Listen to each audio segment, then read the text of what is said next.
Novels forever में खुशामदीद।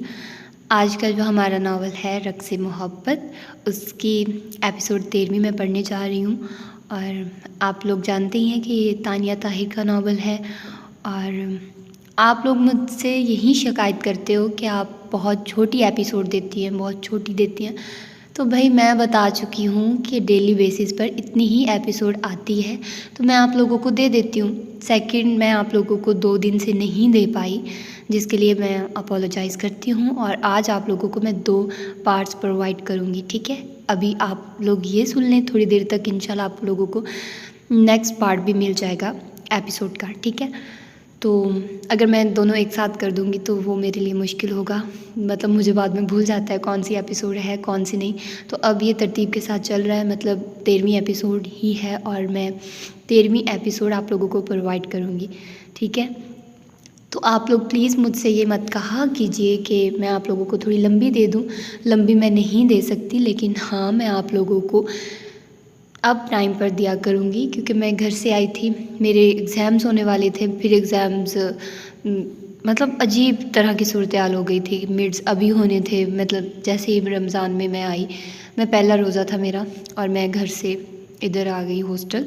और उसके बाद नेक्स्ट डे मेरी क्लास थी, हफ्ते इतवार की, मतलब हफ्ते की थी, फिर इतवार की 2 दिन उधर गुजर गया। उसके बाद मेरा मंडे को फिर पेपर था। मंडे के पेपर के बाद मुझे शाम को पता चला कि भाई मेरा फिर नेक्स्ट डे भी पेपर है, और फिर रात में ही सारी टाइम मतलब पता चल गया कि कैंसिल हो गया। तो इसीलिए अब मैं आप लोगों को तसल्ली के साथ एपिसोड रिकॉर्ड करके दे रही हूँ। तो ये अब आप लोगों को शायद कल मिले, अभी ये रिकॉर्ड तो हो जाएगी, लेकिन नेट जितना कोई तंग कर रहा है ना आजकल, हमारी यूनिवर्सिटी का नेट ने हमें तंग किया हुआ है, ना सही से चलता है। हमने अब कंप्लेन करनी है इसकी कि ये वाईफाई ठीक तरह से काम नहीं करता। मतलब हमें शो होता है कि सिग्नल्स आ रहे हैं, बट आगे से वो काम नहीं करता, कि मतलब अजीब तरह का नेट हुआ है। तो इन शॉर्ट के ये सारा इशू था, इस वजह से मैं आप लोगों को एपिसोड नहीं दे रही थी। अब मेरे पेपर मंडे से हैं, नहीं अब मेरे हफ्ते से हैं। हफ्ते को मेरा बीएड का पेपर है, संडे को भी बीएड का पेपर है, और उसके बाद मंडे को फिर मेरा बीएस का पेपर है। तो अब ये है कि वो 3 दिन तो मेरे उधर जाएंगे, तो इसीलिए फिर मैं ऑलरेडी रिकॉर्डिंग कर लूँगी। तो हो सकता है कि आप लोगों को रक़्स-ए मोहब्बत की एपिसोड ना मिले, बट आप लोगों को वैसे एपिसोड मिल जाएगी, मतलब कोई और नावल होगा उसकी कोई भी एपिसोड मिल जाएगी, अगर ऐसा होगा तो, ठीक है। तो अभी तो मैं आप लोगों को सुना देती हूँ ये 13वीं एपिसोड, और आप लोग एंजॉय कीजिए। और सॉरी मैंने आप लोगों का इतना ज़्यादा टाइम लिया। इसके अलावा हाँ, मैंने ये बोलना था कि अगर आप लोगों को वैसे नावल सुनने हैं तो मैं नॉवेल्स फॉरएवर PDF चैनल पर वैसे नावल्स दे रही हूँ। जैसे कि मैं यहाँ पर शॉर्ट नावल्स देती थी, थोड़े से लॉन्ग नावल्स होते थे, तो वहाँ पर मैं दे रही हूँ। हाल भी साथ साथ में मैं आप लोगों को प्रोवाइड कर रही हूँ। तो आप लोग जाइए नॉवेल्स फॉरएवर PDF चैनल को सब्सक्राइब कीजिए, और वहाँ जाकर आप लोग बहुत सारे और नावल्स एंजॉय कर सकते हो, क्योंकि इधर तो मैं अभी नहीं नावल्स प्रोवाइड करूँगी, मैं वहाँ पर ही प्रोवाइड करूँगी। यहाँ पर सिर्फ आप लोगों को रक़्स-ए मोहब्बत ही मिलेगा, ठीक है। तो आइए जल्दी से स्टार्ट करते हैं इस एपिसोड को। उसने अपना हाथ छुड़वाने की तगोदो की, मगर फहाज की गिरफ्त मजबूत थी। उसने उसे झटक दिया। मिशाल बेड पर जा गिरी। उसकी पुश्त पर दुपट्टा था जो कि उसके बालों में सेट किया हुआ था। यह नूर का कारनामा था। फहाज की निगाह उसकी कमर पर गई। न जाने क्यों इस लड़की के सामने अपना आप उसे कमज़ोर सा महसूस हो रहा था। हालांकि ऐसा नहीं था, वह उसके हुस्न के पीछे पागल हो गया था। यह पहले कभी उसने ऐसा हसीन चेहरा नहीं देखा था, और वो भूल गया था कि वो किस कदर चिढ़ता है उससे। मगर इस वक्त रिश्ते का एहसास और अपना गलबा उस पर छा सा रहा था। मिशाल हैरानगी से पलटी और वहाज की तरफ देखने लगी। वो हल्का सा मुस्कुराई थी। तो मिस्टर वहाज, अब मैं सारी गेम समझ गई हूँ। ये सब के सामने मुझे बुरा भला कहना, मेरे साथ बदतमीज़ी करना, मुझे आवारा कहना, दर हकीकत ये सब कुछ ढकोसला था। हकीकत तो ये है कि तुम मेरी खूबसूरती पर शुरू दिन से मर मिटे थे तभी, और निकाह तुमने मुझे ट्रैप करके कराया, और अब तुम्हारी ख्वाहिश पूरी हो गई तो तुम ये समझ रहे हो कि जो चाहोगे वो करोगे। कितना हल्का नफ्स है तुम्हारा। Shut up. वहाज एकदम धाड़ा था और उसकी गर्दन को अपने हाथ की सख्त गिरफ्त में जकड़ गया। मिशाल की सीटी गुम हो गई, जबकि वहाज उसे अपनी गसीली नज़रों से घूरने लगा। मुझे तुम में कोई इंटरेस्ट नहीं है, ये सब कुछ दादा जान के कहने पर हो रहा है। मैंने तुमसे शादी की दादा जान के कहने पर, वरना तुम्हारी जैसी बददिमाग, बदतमीज़ और फजूलियात सोचने वाली लड़की जिसका किरदार भी दुरुस्त नहीं मैं अपनी बीवी बनाता, मैं अपने साथ बिठाना तुम्हें पसंद नहीं करता। Mind it you idiot. इस कदर बेइज्जती पर मिशाल का चेहरा सुर्ख हो गया। उसने अपनी गर्दन उससे छुड़ाने के लिए उसका हाथ झटका। वह हाथ दूर हुआ और उसका हाथ घसीटकर उसे बेड से नीचे उतार फेंका। विशाल भारी लहंगे की वजह से तवाज़ुन बरकरार नहीं रख सकी और सीधा कालीन पर जा गिरी। उसने बल खाकर वहाज को देखा था जो बेड पर बैठा अब संजीदगी से उसे घूर रहा था। बस इन 2 लम्हों में तुम अपनी और मेरी हैसियत का अंदाज़ा लगा चुकी होगी। उसने जताती नज़रों से उसे अपने कदमों में बैठा देखा था। विशाल का खून खौल गया। वो एकदम उठी थी, हालांकि उसके नातुमा वजूद पर यह लहंगा बहुत भारी था। दूसरी तरफ वहाज सफ़ेद सूट में पूरे कमरे समेत मिशाल पर भी छाया हुआ लग रहा था। जा रही हूँ मैं, और अभी इसी वक्त मैं इस रिश्ते को ख़त्म करती हूँ, क्योंकि मैं हरगिज़ भी आम लड़की नहीं हूँ जिसको जैसे चाहे ट्रीट किया जाए। वो गुस्से से बोली। वो अलग बात थी, वहाज के हद तक कमीज़ रवैये ने उसका लहजा भिगो दिया था और वहाज को उसके भीगे लहजे से बिल्कुल फ़र्क नहीं पड़ा था। न दिल में उसके लिए कोई एहसास था जो वो इन सब चीज़ों को फील करता। वो कुछ नहीं बोला, खामोशी से उसे देखता रहा, जबकि मिशाल को उस आंसू पर शिद्दत से गुस्सा आया जो कि उसके गाल पर गिरा पड़ा था। उसने सर से दुपट्टा निकालकर ज़मीन पर फेंका और वो दरवाजे की जानिब बढ़ी। इससे पहले वो दरवाज़ा खोलती, वहाज ने चंद कदमों का फासला तय किया और उसका हाथ जकड़कर उसे शाने पर उठा लिया। मगर बस ये चंद लम्हात थे, क्योंकि अगले पर वो उसे बेड पर फेंक चुका था, जबकि मिशाल तड़प कर उठती कि वहाज उस पर हावी हुआ। वहाज! मिशाल चीखती कि वहाज के सख्त हाथ ने उसका गला घोंट दिया। उसकी आवाज़ दब गई। उस कमरे से बाहर जाने का तो तसव्वुर भी निकाल दो। इंसान की बच्ची बनकर रहो। जिस जानवर की तुम बेटी हो वैसी हरकतें मेरे साथ करने की ज़रूरत नहीं है, क्योंकि मैं तुम्हारे बाप को अपने बाप की मौत का जिम्मेदार समझता हूँ और तुम उसकी बेटी हो। कहीं मेरे अंदर का सारा जलजला तुम्हारे ऊपर ना निकल जाए। तुम्हारा नातवा वजूद सह नहीं पाएगा। और तुम्हें ऐसी खुशफहमियाँ क्यों होने लगी कि मुझे तुम्हें छूने का शौक़ है? मैं तुम्हें छूकर खुद को नापाक समझूंगा। आइंदा अगर इस कमरे से बाहर कदम निकालोगी मैं तुम्हारी टांगें तोड़ दूंगा। और तुम्हें महसूस तो हो चुका होगा कि मुझे ये करने में बिल्कुल कोई कबाहत नहीं। अब अपना बोरिया बिस्तर उठाओ और सामने सोफे पर दफ़ा हो जाओ, क्योंकि मुझे तुम्हारा वजूद अपने बिस्तर पर बर्दाश्त नहीं। वो घराता हुआ हर लिहाज बिला ताक रख चुका था। हाँ, ये हकीकत थी, मिशाल उसे बुरी तरह अट्रैक्ट कर रही थी, और अगर मिशाल अपना ये जलवा ना दिखाती, वो उसके नफ्स पर बात ना ले जाती, तो ज़रूर शायद वो बहक जाता। मगर इस वक्त उसका पारा आसमान को छू रहा था और मिशाल को बातें सुनाते हुए वो कुछ भी महसूस नहीं कर रहा था कि वो दिलो दिमाग रखने वाली लड़की है। वो दूर हटा। मिशाल फ़ौरन उठी। वहाज की बातें, उसका हकारत अमेज़ रवैया मिशाल का दिमाग हिला गया था। वो उठी और उससे दूर हो गई। एक नज़र पलट कर उसने वहाज की आंखों में देखा था। लबों पर खामोशी का कुफल था, मगर दिल में वो अहद बांध चुकी थी कि इस शख्स को जलील करके इन सब बातों के बदले लेकर रहेगी। वहाज ने उसकी सुर्ख आंखों में ये सब पढ़ा था। उसने सर झटका। मिशाल ने भी मुंह मोड़ लिया। वो जाकर सोफे पर बैठ गए, दोनों टांगे ऊपर करके। वो सोफे पर बैठी अपने हाथों में पहनी रिंग्स को घूर रही थी। वहाज ने उसे बिल्कुल इग्नोर किया, जैसे कमरे में कोई और मौजूद ना हो। वो उसके दुपट्टे पर अपने जूते रखकर इधर उधर चल रहा था।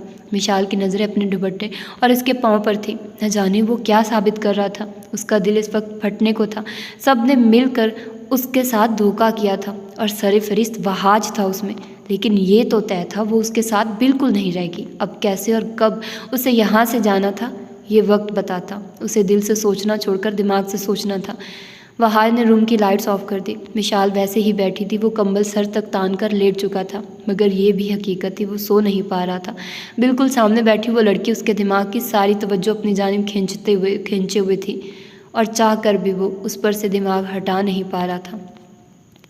न जाने कब नींद ने जा लिया था और वो सो गया था। अलार्म की तेज़ आवाज़ पर उसकी आंख खुली तो उसने हाथ मारकर अलार्म बंद किया।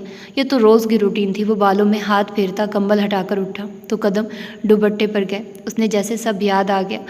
सोफे पर बैठ देखा, वो उसी अंदाज में वैसे ही सजी सवरी जिद में बैठी थी, जबकि सर पीछे को ढलका हुआ था और आंखें बंद थी, जबकि गहरी पलकों ने गालों पर साया किया हुआ था। वहाद ने लंबा सांस खींचा। दिमाग काफ़ी मुंतशिर था। वो रिश्तों को तोड़ने का काहिल नहीं था। अगर होता तो वो दादा जान की परवाह न करता इस सब में। मगर मिशाल को कबूल करना बहुत मुश्किल काम था, क्योंकि उसका मिजाज वैसा नहीं था जैसी लड़की सामने उसे मिली थी। उसने दुपट्टा अपने कदमों में से उठाया और बेड पर रखा, और वो उठकर मिशाल के सामने जा खड़ा हुआ। वो बेहद खूबसूरती समेटे हुए थी खुद में कि कोई भी इंसान उसके कुर्ब की ख्वाहिश करता। उसे याद आया निकाह के वक्त मौलवी उसे कैसे घूर रहा था, और उस लड़की की बेनियाजी अरूज पर थी। भला कोई खुद से भी इस तरह बेनियाज हो सकता है? उसके दांत भींच से गए। वो ज़रा सा मिशाल की तरफ झुका और कानों में लटका भारी अवेजा उसके ने नरमी से उसके कान से जुदा कर दिया। हल्की सी खून की बूंद कान पर जमी हुई थी। किस कदर ज़िद्दी थी वो लड़की। उसने दूसरे कान का अवेजा भी निकाला और साइड पर रख दिया। वो शायद गहरी नींद सोने की कायल थी, वरना अब तक उठ जाना तो यकीनी था। और रात तो जिन्नात की तरह उठ बैठी थी। शायद अपना मकसद था तभी वो उठी थी, और अब कैसे घोड़े गधे बेच कर सोई हुई थी। वहाज ने उसके को अपने बाजुओं में भर लिया। विशाल अब भी नींद में थी। वो कसमसाई ज़रूर थी मगर उठी नहीं थी। वहाज उसे लिए बिस्तर पर आया और उसे बेड पर लिटा दिया। भारी सेट ने उसकी गर्दन पर कहीं सुर्ख निशान बना दिए थे। वह बामुश्किल अपनी निगाहों को उससे चुराकर दूर हुआ और उसके इयररिंग्स साइड पर रखकर वो वॉशरूम में चला गया। कहीं उसकी बात सच ही न हो जाती। वो इस तरह उसे अपनी तरफ माइल कर रही थी। ठंडे पानी से शावर लेकर उसने खुद को रिलैक्स किया था, और जब वो बाहर निकला तो मज़ीद परेशानी का सामना करना पड़ा। वो तो घड़ी की सुइयों की तरह आड़ी तरछी पड़ी थी। हर चीज़, हर बात से लापरवाह, जैसे कहाँ से क्या कुछ वाज़ह हो रहा है और दूसरे की जान पर बना रहा है, उसे फ़र्क नहीं पड़ता था। वहाज को गुस्सा चढ़ने लगा। उसने ब्लैंकेट उठाकर उस पर ऐसे फेंका कि वो पूरी ढक गई। उसने अपना रुख ही मोड़ लिया और अपनी तवज्जो अपनी तैयारी पर लगा दी। कुछ ही देर में वो तैयार हो चुका था। मिशाल वाकई अजीब अंदाज में सोती थी, क्योंकि अब उसका रुख बदल चुका था। वो वहाज के तकिए पर टांगे रखे सर बेड के पाँव में रखे पड़ी थी, जबकि कंबल में पूरी तरह लिपट चुकी थी। वो चंद सेकंड के लिए दादा जान की इस ज्यादती पर जैसे खून के घूंट भर गया। अगर सदफ से उसकी शादी हो जाती तो शिकायत न करता। वो मिशाल के मुकाबले कुछ नहीं थी, मगर कम अज़ कम सोने और बोलने के मैनर्स तो होते। न जाने उसे क्या क्या देखना था, और वो बिना कुछ भी बोले बाहर निकल गया। उसका इरादा ऑफिस जाने का था। कहाँ जा रहे हो वहाज? बड़ी अम्मी की पुकार पर वो मुड़ा। ऑफिस, संजीदगी से बोला। बेटा, शादी को पहला दिन है और आज ही ऑफिस जाना है। अल्तमिश, सारिम और सिकंदर चले जाएंगे, तुम तो घर पर रुको। वो किचन से बाहर आ गई। कौन सा शादी मेरी मर्जी से हुई है? वहाज ने सर झटका तो उन्होंने उसकी जानिब मध्यम मुस्कुराहट से देखा। इधर आओ, वो बोली तो वहाज को चारों न चार उनकी बात माननी पड़ी, क्योंकि वो उनकी बहुत इज्जत करता था। वो मानता था उनका दिल बहुत बड़ा है, जो वो मिशाल को इस घर में बर्दाश्त करती हैं। उन्होंने वहाज को बैठने का कहा और उसके आगे कॉफ़ी का कप रखा। थैंक्स, शायद उसे इसी चीज़ की सबसे ज़्यादा ज़रूरत थी। उसने कहा तो वह मुस्कुरा दी। जो कुछ भी हुआ वो ना तुम्हारी मर्ज़ी से हुआ है और ना ही मिशाल की मर्ज़ी से। यहाँ सब ये बात जानते हैं। वो बोलना शुरू हुई। वहाज कॉफ़ी के सिप लेते हुए उन्हीं की जानिब देख रहा था। मगर वो तुम्हारी ज़िंदगी का हिस्सा बन गई हैं। तुम बच्चे नहीं हो वहाज, और ना ही मैं जानती हूँ तुम्हारा मिजाज ऐसा है कि तुम उसे छोड़ दो, उसे तलाक दे दोगे, लेकिन रिश्ते को कबूल नहीं करोगे तो ये रिश्ता बोझ की तरह तुम्हारे सर पर सवार रहेगा। आप जानती हैं वो लड़की क्या है, फिर भी आप मुझे कह रही हैं मैं उसे कबूल करूं? वहाज एकदम बिगड़ा। चलो, किसी ने तो उसके बारे में भी सोचा, वरना सब भी उसे खुदगर्ज लग रहे थे। न जाने सबको क्यों लगता था मिशाल और वहाज परफेक्ट हैं एक साथ। कबूल नहीं करोगे तो क्या करोगे? मुमकिन है मैं उसे छोड़ दूँ, ये हकीकत है। मेरे मिजाज बिल्कुल मुख्तलिफ हैं। एक बात कहूँ वहाज? उन्होंने उसके हाथ पर हाथ रखा। वहाज ने उनकी जानिब देखा। ये झूठ है कि तुम्हारी और मिशाल की शादी में मिशाल के वालिद की ख्वाहिश है। ये सिर्फ बाबा जान की ख्वाहिश है। वो तो शायद जानते तक नहीं मिशाल बोझ थी उनके लिए, जिसे वो उतार कर यहाँ फेंक कर चले गए। वो बेवकूफ़ लड़की पागलों की तरह उन्हें याद करती है, क्योंकि दर हकीकत वो हकीकत को जानना नहीं चाहती। वो चाहती ही नहीं वो हकीकत की आंख से देखे। उसे लगता है हम सब उसके साथ ज़्यादती कर रहे हैं। अब मैं ये ही कह सकती हूँ कि वो शख्स मोहब्बत के मामले में खुशकिस्मत है कि उसकी दोनों औलादें चाहती हैं कि वो उनके साथ रहे, मगर वो सिवाय खुद से मोहब्बत करने के किसी से मोहब्बत नहीं करता। वो बोली तो लहजे में टूट फूट थी। तुम्हें जोड़ कर रखना है। मिशाल बुरी नहीं है, बल्कि मुझे लगता है वो बेवकूफ़ है। कोशिश करती है कि वो हार ना माने, मगर उसकी आंखों में गौर से देखा करो, वो तुमसे डर जाती है। वो हंसी। वहाद ने ज़रा चौंक कर उनका ये तज्जिया सुना था। हाँ, ये सच है। उसको तुम चाहो तो मोड़ सकते हो। क्योंकि उसमें कोई कमी नहीं, वो तुम्हारे साथ चलने लायक है। उसने कुछ छुपाया नहीं, वो जैसी भी है सबके सामने है। जानते हो, असल ख़तरा तब महसूस होता जब वो हम सब के सामने अच्छी बनती और सब कुछ छुपाकर जो दिल में आता वो करती। वो खुली किताब की तरह है, तुम उसके हर वर्ग को अपनी मर्ज़ी से लिख सकते हो और मुझे यकीन है तुम ऐसा कर लोगे। मेरा इंटरेस्ट नहीं है उसमें, वहाज बोला तो वो अपनी जगह से उठी। झूठी वंशी तो वहाज मुड़ा। ये गलत बात है, मेरा बिल्कुल इंटरेस्ट नहीं है उस बदतमीज़ लड़की में, वो गुस्से से बोला। चलो मान लेते हैं नहीं है, मगर वो बीवी है तुम्हारी, वो नरमी से उसे जैसे बहुत कुछ जतला गई थी। वहाज खामोश हो गया। और मिशाल ऐसी लड़की है जिसमें किसी का इंटरेस्ट ना हो, नामुमकिन। किसी का क्या मतलब है, वो खफगी से बोला। बड़ी अम्मी खुलकर हंसी और उसका गाल थपथपाकर वो दोबारा किचन में चली गई। तुम नाश्ता करोगे, उन्होंने पूछा। फ़िलहाल आपने मेरा पेट भर दिया है, मैं ऑफिस जा रहा हूँ। वहाज, वो ज़रा नाराज़गी से बोली। यार जल्दी आ जाऊँगा, उसने कहा तो वो चुप हो गई। सबके वो बाहर निकल गया। पीछे से मम्मा भी आ रही थी। कि लड़का कहाँ जा रहा है, शादी की पहली सुबह ही मेहमानों से घर भरा पड़ा है, वो बड़ी अम्मी की जानिब देखकर बोली। तो उन्होंने उन्हें सारी बात बता दी। वो चुप हो गई। अल्लाह से दुआ है इन दोनों का साथ सलामत रहे, वो बोली तो उन्होंने इंशाल्लाह कहा। घर में खाने के लिए कुछ भी नहीं था। निहाल को अपने से ज़्यादा बाबा की फ़िक्र थी, क्योंकि उनकी तबीयत एकदम ही बिगड़ जाती थी। उसकी आंखों में पानी भर गया कि वो किस तरह कुछ भी करके घर में कुछ तो खाने के लिए ले आए, मगर ऐसा मुमकिन होता नज़र नहीं आ रहा था। वो बेचैनी से इधर उधर फिर रही थी। बाबा को सिकंदर पर पूरा भरोसा था और जब घर आकर निहाल ने बताया तो वो बस चुप रह गए थे, जैसे उनका यकीन टूट गया हो। और निहाल को ये बात बहुत बुरी लगी थी। कोई ऑप्शन नहीं था सिवाय उसके वो जाकर कासिम से कुछ पैसे मांग ले। वो उठी और दरवाजे की जानिब बढ़ने लगी। तभी धड़ से दरवाज़ा खुला और कासिम घर में दाखिल हो गया। निहाल अक्सर उसे देखकर डर जाती थी, क्योंकि वो बहुत मोटा था और रंग बेहद ख़राब था। आंखों में अजीब हवस थी, जबकि वो हर वक्त पान खाता था तो पान की पेक से उसकी धारी गंदी रहती थी। अरे ओ बुढ़िया, अब तक जिंदा हो, वो आया और चेयर घसीट कर वो बैठ गया और बाबा जान की तरफ देखने लगा, जिनमें एक दिन कुछ न खाने से अब हिम्मत नहीं थी। परी कहाँ है तेरी, उसने आंख मारकर पूछा। तो बाबा उठने लगे गुस्से से, मगर उसने हाथ मारा तो बाबा चारपाई पर फिर से गिर पड़े। इतनी क्या तेज़ी है तेरी बेटी से, मिल। उसने सर उठाया तो निहाल उसके सामने खड़ी थी। अपना और जाओ यहाँ से, अपने कांपते हाथों को काबू में करते हुए बोली।